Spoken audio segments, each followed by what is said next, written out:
I am DAIRYUS, and Airyus is a fool, stalking players from behind trees and walls like a coward. Well, that's not my style. I have summoned a mighty warrior to bring you secrets only known to top players. If you are a true warrior, then you know that these secrets will aid you in your quest to be in the arena top 100. Heed these words carefully, as your future in the arena depends on it.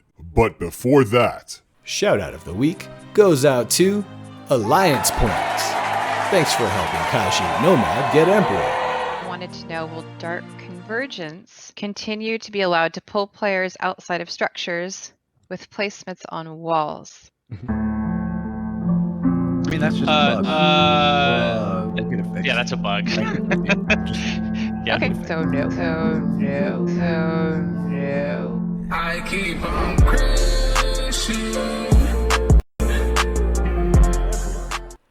That's a pretty dope track.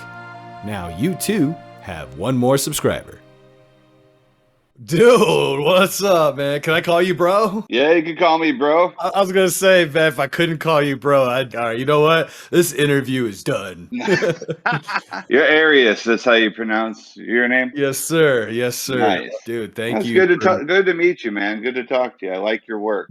Man, thank you. You know what's funny about the name bro? So I started playing this game like December 2019. Okay. Like it was still early access. Yeah. And back then, like I had actually found it when I was home for Christmas, but I also found out that my grandmother was basically on her way out and she was dying. So sorry, man. Well, thanks, dude. But, you know, when I was there, I didn't have any of my games. You know, I like playing Elder Scroll, Skyrim, obviously, and whatever else. Another Skyrim player, dude. Oh, yeah, of course. I mean, this is, you know, that's why when I was there back home and I saw mobile Skyrim, that looks cool. Yeah, so it was like perfect timing because I was like, I need to kind of do something to distract me from all this stuff. It was pretty heavy. Yeah, so when I rolled the name, like, you know, you start off that you just pick a character before you do a name. It was like a randomize your features. And first time I hit randomize, you know, and I do Breton because I was Breton in Skyrim, I get this dude with mutton chops, tattoos on his face. I'm like, this is a total bro, right? So I just name him bro. I'm like, I'll go with that. Dude. I love it. And that was it. That's how it all started. I had no idea that other people would be seeing this game or this character or anything like that when I made it. I had no clue. So dude, the birth of bro. The birth of bro. Yeah, it was like you couldn't get any more of a bro looking dude. It may be playing for 2-3 weeks before Arena hit. I'm playing this game and I'm playing it a lot and I'm grinding it. Then it's like, here comes guilds and Arena. So on the day that guilds started, I started a guild, Dragonborn. That was initially my favorite storyline in Skyrim. Yeah. Right. So yeah, and no one knew anything about guilds back then. That was the crazy part because there was, you know, it was all new. And I suddenly found myself with a bunch of good players and we were figuring out how to do like gem run and how we can utilize the guild mechanics and create a Discord server and all that stuff. And so did you guys just start talking through the stupid in-game chat? Is that how you guys started talking at first? Yeah. So imagine this, like the day the guild started, it's like you started a guild and then people just signed up to any guild. Yeah, dude. It was nuts. Totally random. Yep. Totally random. So like I end up getting some like good players and they're no longer playing now, but at the time they were very good. And I hadn't even been level 50 yet. You know, I was still like 40 something, even though I had just been, you know, I've been playing a lot. It still hadn't gotten to that threshold. But suddenly we had a guild and we're like, one guy who was there from the beginning, he's like, well, I could build a Discord server. Should we go on Discord? Yeah. Oh, look at that, dude. Just like perfect. Yeah, Discord. All right, perfect. So he builds a server. And the other guy's like, hey, it's like mapped out everyone's town so everyone knows their way around. And like, because no one, like when anyone built towns originally, it wasn't like, hey, build it near the beginning of the town because it'll be easier for your guildmates.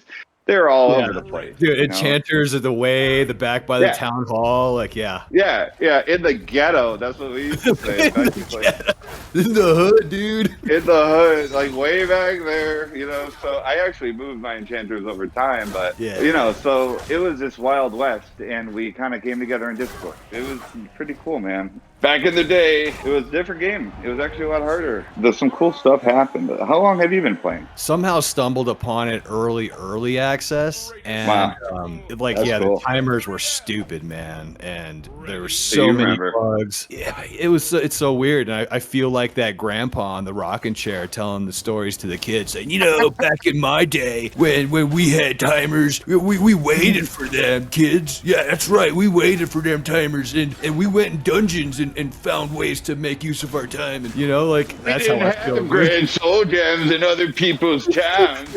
Yeah, we couldn't buy it in our towns.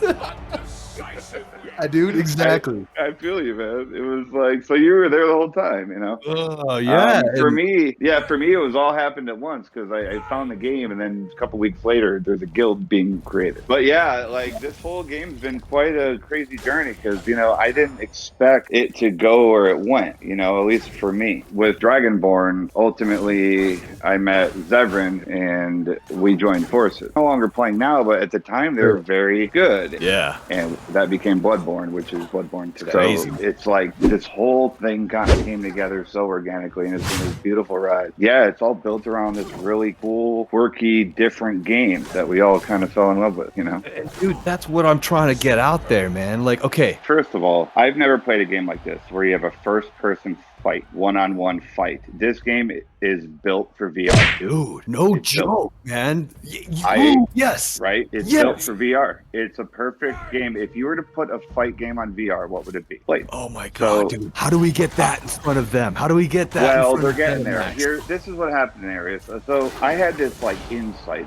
I've been doing. I've been a business owner for 15 years, internet marketing mainly. Oh, nice. And so I have an instinct for these types of things. And when I saw this game, I immediately said they developed this for VR. The VR is just not ready yet. It's not at that stage. They're starting it off on a phone. They're going to migrate it to console, which they did switch. And ultimately, it's going on VR once VR has the steam behind it and enough people buying VR. I think that's where it's headed because it's built for it. All the motion is there. Everything is there, even to the point of how much you're swinging and sensitivity. So, Dude, I am floored right now, like, because you're so right. in order for the game to grow, it needs to have leaders that are launching the exposure to the game. And you have taken a great initiative, and I really respect that. You're welcome. I really, the energy you bring to your interviews is really awesome. And it's entertaining, and it brings things to light for people. Dude, I gotta tell you, man, that when I was talking to our friend at Bethesda, the thing that he said to me that really struck a nerve, not in like an antagonistic way, but just like, wow, you guys really don't know. He said that he didn't think any of this was a big deal. They didn't realize that our community is as big as it is. Wow. So we need to have a stronger link. So it sounds like you've made that link. Yeah, that's great. You know, I haven't heard from him. I mean, it's been one day. I'm just like checking my email every 30 seconds, dude. Yeah, honestly, I didn't even realize you were as involved. You know, I got into the game because of my fascination with the game. Got myself an iPad mini, play the game. Hey, man, so what do you like the most? I mean, you know, in the game in general, like what's your favorite part about it? Well, you know, there's a bunch of things. So my favorite thing overall is this whole game feels like you're in a real fight. I've never played another game that you actually get a sensation like you could read somebody as they lift their arm up or lower their shield or whatever. You can get a sense of timing just like a real fight. You know, I've studied martial arts for most of my life. And what do you study? Kuntal Silat de Tuareg. I'm a martial artist as well. For you to go through that whole journey is awesome, and congratulations. Thanks, man. But I mean, I love fighting people. I mean, obviously I play Blade, but I mean, so you know what I mean, that when I say the game has a sensation of a real fight. Oh my god, dude, this is just too perfect, man. Like how I got you in this interview, and like we're both fighters, like for real. And dude, we have a passion for this game. Like I love to hate this game too. I hate to love this game, man. Like serious. And I'm a stamina fighter. You know, I'm few and far between at this point. Magic users kind of took over. Dude, they are taking over, and I refuse, man. I even went two-hander. I'm like, screw it. Well, the versatile weapon system compared to like heavy light, it's really interesting because it's like the best way to go about versatile, counterintuitive. You're not going for crit. You're not going for big damage. You're going for as many swings as humanly possible because it's a hard-hitting weapon. Well, you also have your ravage weapon. Yeah. So you are double ravage. Like 3 of my weapons are double ravage. So first of all, health doesn't matter. In the arena, you have a 3x health multiplier, which is why only viable armor, unless you're full-blown mage, is health armor, fearless, because you get 3 times health. So trying to ravage away health is 3 times harder. Doesn't help. Magicka and stamina, those are resources people use to win. Instead of like, so you know how in the crit, with a crit timer, you're waiting for that perfect time at the end for it to perfectly, the circle to just align and then ping crit, right? Yep. Well, on the opposite side, and they don't show it, you don't see it on the screen, but there's a certain amount of timing that you need to press the screen in order to swing at all. Yeah. So it's a very bare minimum half swing is what we call them, where you're trying to swing as lightly as possible, but as quickly as possible. 3 times versus twice with a ravage that does 42 max magic and stamina. In a typical swing, you could either get, let's say, 2 crits or 3 half strikes. All right. You just ravage 1 extra time, which reduces their ability to RE, their ability to anything. Yeah. Literally anything. So my philosophy is hit them as many times as quickly as possible and drain the resources and then put them up. And in a manual fight, I will usually win. Right.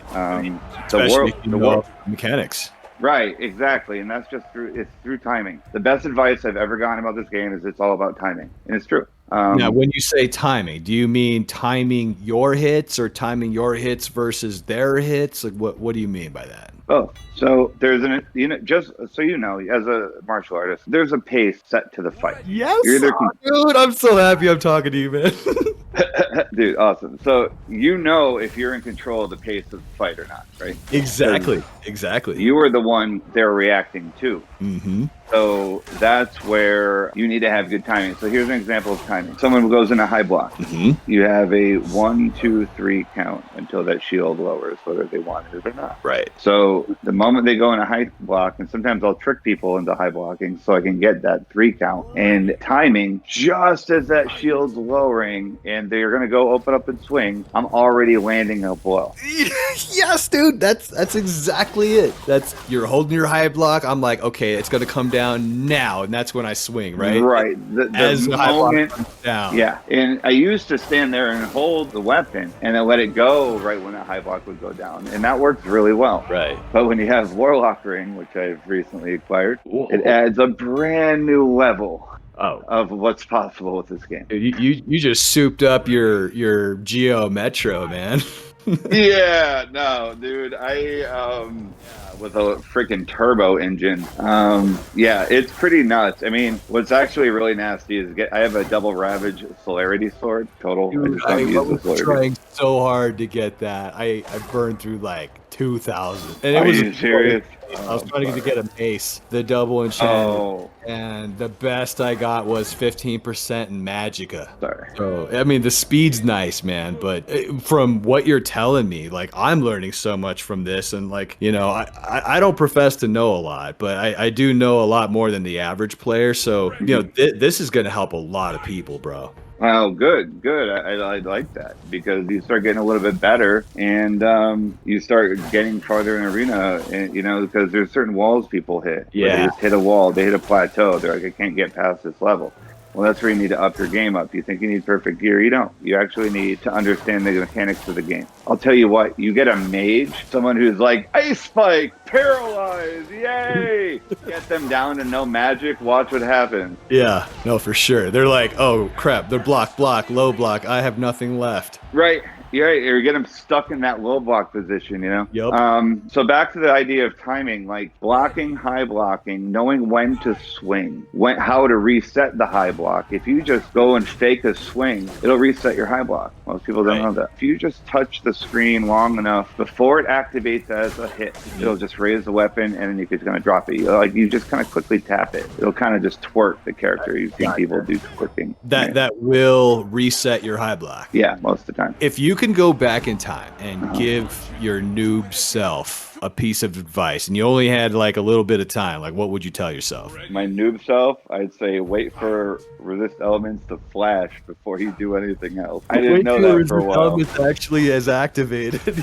Yeah, I didn't realize that was happening for a long time, and I'm casting RE5 and nothing's happening. A lot of people don't know this. Secret tips, right? Yeah. That's what it's all about. You can hit the RE button before it turns on.